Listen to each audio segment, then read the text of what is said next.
In this video, we're going to recreate the viral 3D carousel effect using Apple Motion. Also, don't forget, as a Patreon member, you can download the finished project file and use it for your own videos right now. Quick note on the project file, it is only an Apple Motion project and not something that works in Final Cut Pro due to some significant bugs. There's a lot more information over on my Patreon if you're interested in finding out why. Firstly, we will open up Apple Motion, and for this project, we're going to select the Motion project because this won't work in Final Cut. And over here, I'm going to work off of a 4K timeline at a frame rate of 2997 with a duration of 10 seconds and push open. Firstly, we need to add in a drop zone, so head on up to your Add Object menu and select the drop zone. Next, we need a mask for this drop zone, so we're going to get our rectangle tool and we'll just click and drag to create a basic rectangle shape. Let's jump over to our inspector, and in the shape settings, we'll go to geometry and drag up the roundness all the way to 50. I'm also going to go into the size settings, and let's just change this to be 1080 by 1920, and that's going to give us a perfect 9:16 aspect ratio. Next, let's head over to the properties and right-click on the position to reset it so it's directly in the middle. Now, I both want a mask and an outline for this particular cutout. So to do that, let's rename this rectangle to be mask. Then I'm going to push Command D to duplicate it, and we'll just call this the outline layer. Then we can head over to the style settings of the outline and disable the fill and enable the outline. Now that we have the outline in place, we can simply click and drag our mask directly onto the drop zone, and that will cut it out just like so. Now that we've created our cutout, it's time to start setting up the actual rotation. To do that, let's right-click and create a whole new group. This group is going to be called the Motion Path group. And in that Motion Path group, we're going to need a circle. So let's head over down here to our Shapes menu, and we can click this down arrow and select the circle. You can also get that with C. I'm going to click and drag and hold Shift to get a perfect symmetrical circle. And we could even head over to our geometry settings and just type in a value of 1000 just so we are all on the same page. After that, let's head over to the properties and right-click on the position parameter and reset that so our circle is right in the middle. Now we want our circle to actually be in 3D space and totally flat so everything can rotate around it. To do that, let's head over to our rotation panel of the circle, and you'll see the X, Y, and Z axis. Go ahead and just set this to a value of 90 degrees on the X axis, and you'll notice that has rotated it completely flat. Now that we've done that, we can start to animate our drop zone group. So select the group that contains your drop zone and head up to our behaviors, go to basic motion, and we're going to select the motion path parameter. This allows us to assign an object that we can rotate around. So we'll head over to the left side, and under the open spline menu, we'll change it to geometry.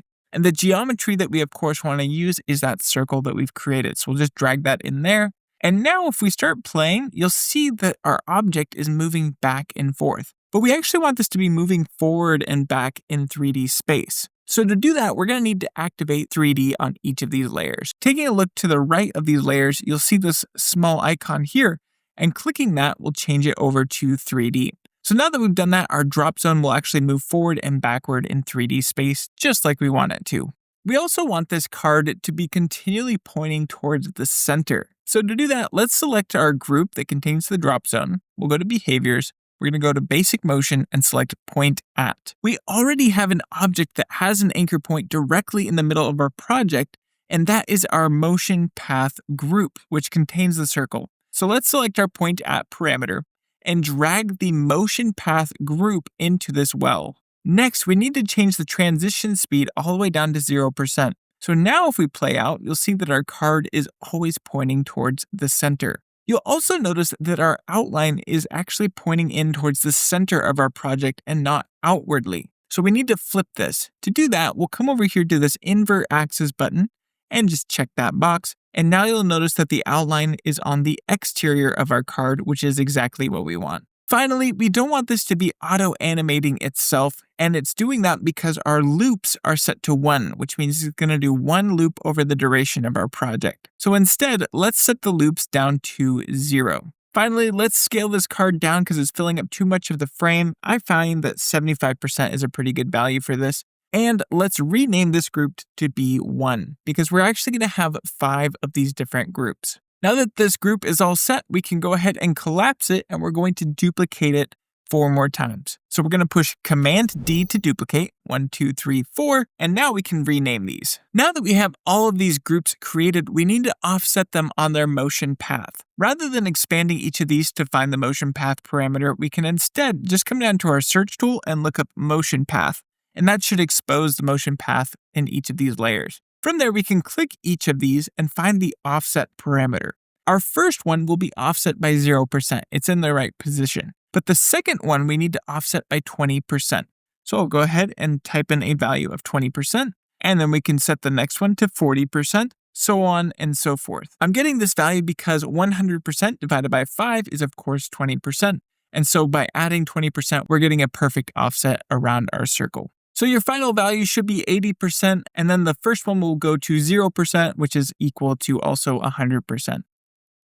Now that we've done that, we have set up our cards for super easy animation. So we can close out our motion path. And if we take a look at our circle and go to the properties, we have a bunch of control here. For one, I can adjust the scale to bring our cards in closer or further, depending on what we want. We can also rotate everything around the y-axis to animate it. And there's also this super cool control where if we adjust the Y position on this, everything can tilt up or down. So for this project, I'm going to tilt it up by 75 pixels, and I think that looks really good. And then I'm going to offset the entire group that contains our motion path by -75. This is going to offset it so it's perfectly in the middle like it was previously. We don't want to actually see this circle in our final render, so let's just hide the visibility of our motion path. Now we are set to create a reflection for all of these different cards. To do that, I'm going to select everything with Command A in my layers panel, then I'm going to push Option left, and that will actually collapse it down, making it a little bit easier to navigate.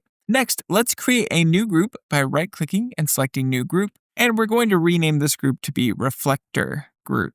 With that reflector group selected, I'm going to push Command, Shift, and left bracket, and that will drop it to the bottom of the layer stack. You can also click and drag it, although that's kind of finicky in Apple Motion. With this reflector group selected, let's go to our library. We'll go to Generators, and we're going to locate the Gradient Generator. We'll just drag that into our reflector group. With the gradient selected, come on down here to your arrow tool, and we'll select the Adjust Item tool.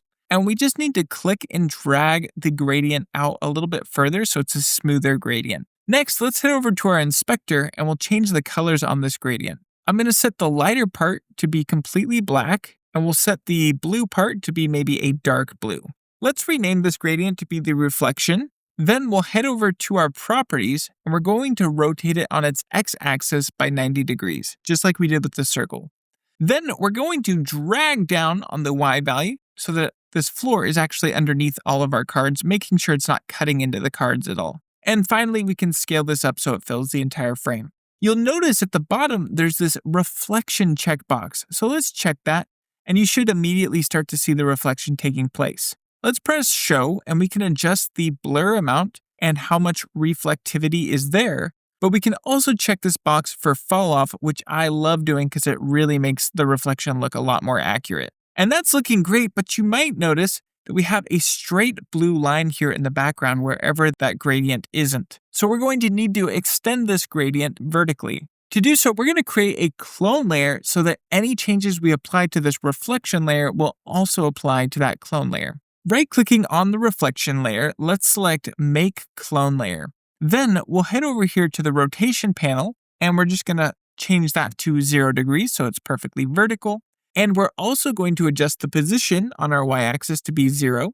Then we'll come down and disable the reflection on the background, as well as disabling the cast reflection, so it's not affecting any of the other layers. Then expanding the position, bring this back in Z space, so it's behind everything. And then we can continue to adjust this in the y-axis if we want to, and we could even scale it up. So what we've just done is made it so if I go into my generator and change this, let's try something like Desert Sun, you'll see that the colors are being retained across the board, giving us a seamless backdrop, but it's also still getting that cool reflection here at the bottom. So now it's time to make some final adjustments before we get these cards in place. For example, I want these cards to be a little bit closer, so I'm going to bring in the scale a bit. And we could even add in some depth of field if we wanted to, so we could go up to Add Object and select Camera. Then we can go over to our render settings and select depth of field. Then going over to the left, we could expand the depth of field settings, bring up the blur amount, and adjust the focus offset so that front card is perfectly in focus. Next, let's add in some animation. I'm going to select the circle path, go to behaviors, basic motion, and we're going to select the spin parameter. Now we could go over here and give it a consistent rate of 36 degrees, and you'll start to notice that our cards are flipping all over the place. That's because it's rotating on the Z axis. We want it to rotate on the Y axis. And just like that, we now have a great little rotation taking place on these cards. Now we can load in all of these cards with their different drop zones. So to do that, we'll go to the search menu and look up drop zone, and that should show us all of the various drop zones. And in fact, we could even rename each of these. And with them renamed, we can start to drag in our own photos. So I'm going to head over to Finder and locate the folder that I want to use that has all of my photos. And now I'm just going to click and drag each of these photos into place. So we'll just drag them directly onto the various drop zones. And this is exactly how you'll swap it out inside of the Patreon download as well. Now you should start to notice that each of these cards is just way too large, completely filling out the frame. And so that's super easy to fix. We're going to come over here to our arrow tool and select the Adjust Item tool. And now we can see the bounding box for each of these photos. If I push Option on my keyboard and click and drag, everything will scale down towards the middle automatically. So we can just select each of these various drop zones and scale them down so they fit within their own cards. And now these each have their own photos of the cards. We've got some depth of field going on in the background. We've got some reflections going on. This animation is looking super cool. Finally, if we wanted to really up the level of animation for this project, head over to your circle path. We'll jump into the properties for this circle path. I would recommend going to your Y rotation, clicking and adding keyframes and moving forward about a second or so, and then just spinning this to whatever next photo you want to show off. After that, head on down into your keyframe panel, which is found here. And inside of your keyframe editor, you should see both of these keyframes. Select them both, right-click, and select Ease Both. And so now if we push play, you can spin around your photos really easily and make them feel very dynamic with whatever song you're editing to. If you enjoyed this video, consider pressing the like button as it does help me tremendously. And with that being said, I cannot wait to see you in the next one.